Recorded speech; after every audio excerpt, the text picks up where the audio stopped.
आता पाहणार टॉप 9 बातम्या मुंबई आणि पुण्यातल्या। मुंबईतील ऐतिहासिक वारसा असलेल्या माहीम किल्ल्याचा आणि त्याच्या सभोवतालच्या 3 एकराचा परिसर विकसित केला जाणार। सांस्कृतिक कार्यमंत्री आशिष शेलार यांनी पाहणी केल्यानंतर येत्या आठवड्यात मंत्रालयात बैठक घेणार। RAZVLR ते कफ परेड मेट्रो 3 ला मुंबईकरांची पसंती। दिवसभर 1,56,456 मुंबईकरांचा मेट्रोनं प्रवास। मेट्रो 3 ची पहाटे 5:55 पहिली फेरी तर रात्री 10:30 वाजता शेवटची फेरी। मुंबईत पहिल्या दिवशी 32,000 प्रवाशांकडून Mumbai one app download. Mumbai महानगरातील 11 प्रवासी सेवांना एकाच प्लॅटफॉर्मवर आणणाऱ्या मुंबई वन ॲपला मोठा प्रतिसाद। दिवाळीत म्हाडाच्या मुंबईतील घरांसाठी जाहिरात। प्रथम येणाऱ्यास प्राधान्य तत्वावर घरांच्या विक्रीसाठी जाहिरात निघणार।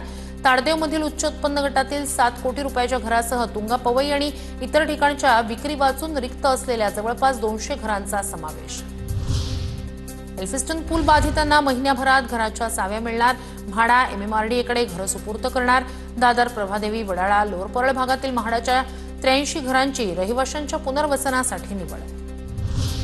मुंबई महापालिका कर्मचाऱ्यांच्या दिवाळी बोनसचा निर्णय पुढील आठवड्यात होणार। तर मुंबई कामगार कर्मचारी संघटनेकडून 50,000 रुपये बोनस देण्याची मागणी। एसटीच्या ई-बससाठी आता त्रैमासिक पास सवलत योजना लागू। 60 दिवसांचं भाडं भरून 90 दिवसाचा प्रवास करता येणार। दिल्लीनंतर आता उबरची कॅराव्हॅन सेवा पुणे आणि मुंबईतही सुरू होणार। स्वतंत्र खोली, स्वच्छतागृह, मायक्रोवेव्ह, छोटा फ्रिज, पलंग अशा सुविधांनी सुसज्ज या गाडीत धावत्या हॉटेलचा अनुभव घेता येणार।